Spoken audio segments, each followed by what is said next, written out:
marché que tout le monde regarde en ce moment. Et c'est Xavier Leblanc qui est avec nous.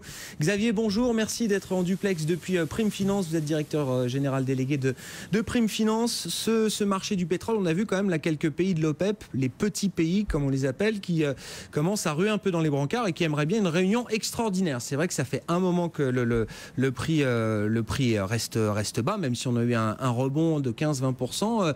Ça n'a pas l'air d'être suffisant pour rassurer les membres producteurs de l'OPEP là.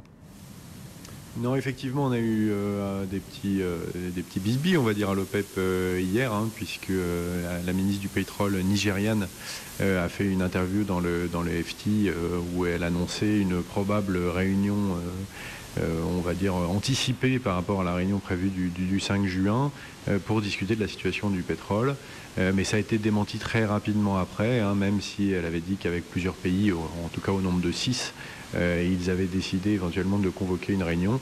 Il se trouve que de toute façon, pour convoquer une réunion, il faut que la totalité des membres soient d'accord. Or, l'Arabie Saoudite l'a répété il y a encore peu de temps, que ce n'était pas du tout à l'ordre du jour et que de toute façon, c'est le ministre du pétrole saoudien Al-Naimi qui l'a rappelé, qu'on pouvait aller jusqu'à $20 sans qu'il n'ait besoin de réagir. Donc il confirme, mais ça veut bien dire qu'il y a des pays qui souffrent. On en parle également en fait pour l'ensemble des producteurs, que ce soit à titre privé ou à titre public. Il est évident que les cours actuels sont difficiles parce que insuffisants pour les rentrées fiscales de pays comme le Nigeria. Le Nigeria, par exemple, je crois que c'est 80% du PIB qui est, enfin en tout cas des revenus qui sont tirés de l'industrie pétrolière. Donc avec un cours qui est quasiment divisé par 2, ça veut dire que leur budget était divisé par 2. Donc effectivement, ça va nécessiter de grosses restructurations et on comprend évidemment que ces pays commencent à s'en inquiéter de manière significative. Bon, d'autant qu'on se disait, enfin c'était la stratégie qu'on prêtait à l'Arabie Saoudite de casser d'une certaine manière l'industrie américaine du pétrole et du gaz de schiste. Alors on voit le nombre de puits, le nombre de forages qui recule, certes, mais on ne voit pas de production qui baisse pour l'instant. Peut-être que la progression de la production ralentit, mais on a toujours une progression de la production aux États-Unis. Donc pour l'instant, la stratégie, enfin si c'était la stratégie inavouée de l'Arabie Saoudite, pour l'instant, ça n'a pas l'air de tellement fonctionner là.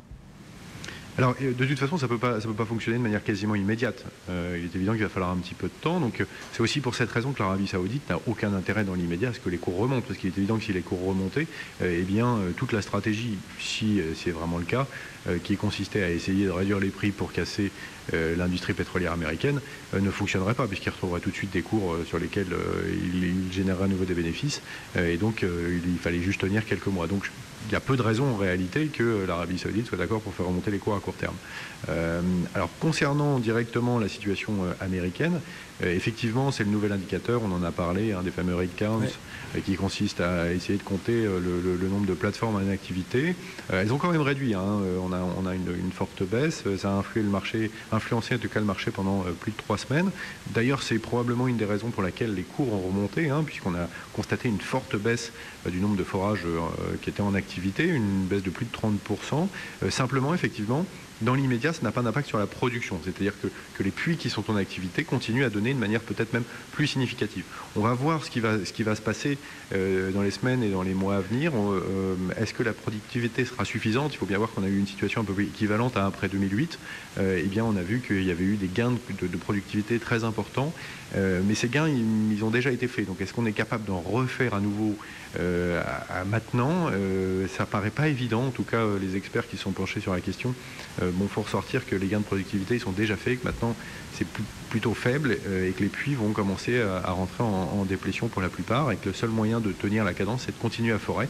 Et donc il se trouve qu'en globalement on réduit les forages.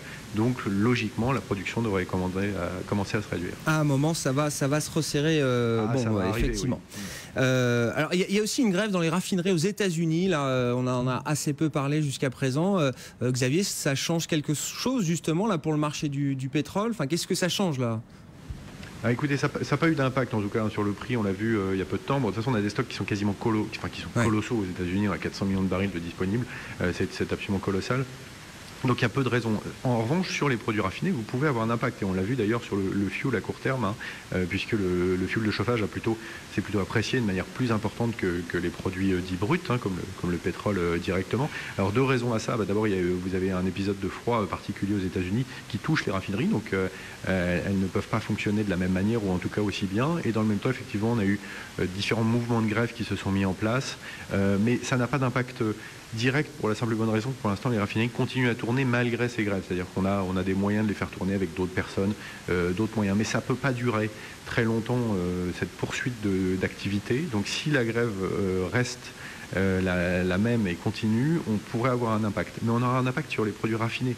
Et on aura peut-être même un impact différent sur les bruts, puisque si les raffineries ne tournent pas, on va continuer à stocker du pétrole brut. On en a déjà de manière importante, on en aura encore plus. Et donc on sera plutôt une rupture d'approvisionnement sur les produits raffinés. Et d'ailleurs, en termes d'investissement, on en parle beaucoup aujourd'hui. Pour ceux qui cherchent à s'investir au travers des produits pétroliers, on considère qu'il faut mieux aller essayer de s'investir sur les produits de type raffiné, comme l'essence ou le fuel, plutôt que directement sur le brut. Bon, alors dans la surabondance d'offres qu'on a en ce moment sur le marché pétrolier, on a vu aussi le retour du pétrole libyen. Est-ce que ça joue un petit peu, beaucoup, marginalement, Xavier ? Oui, c'est sûr que ça a joué un petit peu alors en particulier sur le Brent, hein, puisque le marché américain n'est pas touché, puisque c'est le WTI, puis ils ont leur propre production, puis ils sont bloqués sur les exportations. Donc oui, ça a dû toucher un petit peu le Brent. On le voyait d'ailleurs qui creusait fortement l'écart avec le WTI. Ça a dû calmer un petit peu le rebond technique. On a à nouveau cet approvisionnement du pétrole libyen qui arrive sur le marché. Donc on a un marché qui est très bien approvisionné, qui nous fait croire en tout cas qu'il y a peu de raisons que les cours du pétrole rebondissent ou continuent à se réapprécier. En même temps, on l'a vu par le passé, c'est au moment où on s'y attend le moins que les cours du pétrole nous prennent à revers. Bon, l'idée d'un pétrole qui redeviendrait cher à un moment, là, c'est ce que disait ce matin le patron de Vallourec sur notre antenne. Donc lui, effectivement, il voit pas pour l'instant, sur l'année 2015, il voit pas le pétrole redevenir très cher, mais il dit voilà, dans 4-5 ans, oui, on aura à nouveau affaire à un pétrole cher. Oui, c'est un petit peu ce que tout le monde est en train d'anticiper, pour la simple et bonne raison que étant donné les niveaux d'investissement qu'on avait dans l'industrie pétrolière qui étaient sidérants, mais qui étaient aussi dus au fait que les cours du pétrole étaient très élevés, donc des revenus élevés, donc des dépenses pour les recherches et le développement vraiment importantes. Il se trouve que là, au contraire, les trésors de guerre qu'on avait vont permettre de tenir pour la situation actuelle et voire à venir, mais donc on va couper énormément, et c'est déjà le cas, Vallourec en a parlé, on a une coupe absolument colossale dans les budgets de recherche, et si on ne fait plus de recherche, eh bien ça sera difficile, bien entendu, de mettre à nouveau des puits en production sur le marché pétrolier, et étant donné les niveaux de déplétion qu'on connaît sur les puits traditionnels, et même sur les puits de pétrole de schiste, eh bien c'est vrai que quand on se projette, on s'aperçoit qu'on va avoir énormément de mal à renouveler la production actuelle, et donc on anticipe un avenir beaucoup plus compliqué. Alors c'est possible, mais en même temps, ça va peut-être aussi ouvrir d'autres perspectives, à savoir qu'on va peut-être essayer d'investir dans d'autres domaines, et on revient à cette fameuse transition énergétique où faut chercher d'autres solutions que uniquement le pétrole. Mais il est vrai qu'un prix du pétrole moins cher, ça n'encourage pas nécessairement, puisqu'on a moins de raisons de s'en inquiéter. Le pétrole est abondant, il n'est pas trop cher. Donc ça donne un mauvais coup, je dirais, aux perspectives de renouvellement ou de recherche différentes de tout ce qui est carbone, et puis c'est pas très bon évidemment en termes écologiques. Donc je ne suis pas sûr en tout cas qu'on ait besoin, que ça soit une bonne chose que le prix du pétrole soit très faible, mais malgré tout, en termes économiques, on l'a vu historiquement, ça a plutôt un effet bénéfique. Maintenant, il va falloir voir si cet effet se fait rapidement ou pas. Bon, il y a ceux qui en souffrent et puis il y a tous ceux qui en profitent effectivement, on le voit. Pardon ? Il faut quand même pas l'oublier, c'est plutôt une bonne chose. Bien sûr. On a plutôt des éléments qui sont assez positifs de ce côté-là. On l'a vu historiquement, ça a un impact. Alors dans le temps, c'est-à-dire que c'est pas immédiat. On espère toujours que les ventes vont repartir tout de suite et qu'on va avoir une consommation beaucoup plus importante. Il faut voir si ça s'installe dans le temps. Mais historiquement, ça a plutôt été bénéfique. Il faudra voir comment l'équilibre se fait, parce qu'on le rappelle, c'est malheureusement la baisse du prix du pétrole. C'est pas de la création de valeur, c'est plutôt un transfert de valeur. Là, on a clairement un transfert de valeur entre des pays producteurs vers les pays consommateurs. Mais la dynamique n'est pas encore là. Bon, et puis alors, on en avait déjà parlé avec vous et vos équipes, Xavier. On peut en redire un mot là. Barack Obama qui a mis son veto donc à ce projet de pipeline qui est dans les cartons depuis longtemps. Donc l'idée c'est de relier la production de pétrole bitumineux du Canada aux raffineries du Golfe du Mexique aux États-Unis. Donc le projet c'est le pipeline qui s'appelle Keystone. Le Congrès républicain désormais vote en faveur de ce projet, mais Barack Obama a opposé son droit de veto. Est-ce que le projet est définitivement enterré du coup? Alors non, il n'est pas définitivement enterré. Alors il s'agit du pipeline Keystone XL, hein, donc c'est un très très long, il traverse tous les États-Unis pour emmener le pétrole quasiment jusqu'à Cushing. Il ne s'est pas enterré puisque le Congrès américain, enfin le Congrès aujourd'hui américain qui est majoritairement républicain avait voté pour, donc on a eu le veto d'Obama. Le prochain président qui peut être républicain peut tout à fait décider de l'accorder. Simplement, ça va prendre du temps, il y a énormément de problèmes écologiques, ça va pas être simple à mettre en route tout de suite. Mais il faut bien voir que, je ne sais pas si le débat se situe vraiment là, puisque si les Américains ont besoin de ce pétrole canadien, puisqu'il vient du Canada, s'il ne vient pas en pipeline, il viendra autrement, il viendra en train, d'ailleurs on réfléchit à des solutions par train, mais enfin on a vu que c'était des gros problèmes également écologiques puisque il y a eu un accident la semaine dernière avec des trains qui ont pris feu. Donc je crois que la question elle se situe surtout au niveau de est-ce qu'on a besoin ou pas de ce pétrole aux États-Unis. Aujourd'hui ils sont en surabondance, donc est-ce qu'ils en ont réellement besoin, c'est pas sûr. Et ensuite c'est clairement un débat, on dit souvent de gros sous, à savoir quels sont les intérêts de chacun. Pour l'instant, Barack Obama défend son programme d'énergie verte et attend d'avoir un compte-rendu vraiment bien clair sur les risques écologiques de ce pipeline pour pouvoir prendre position.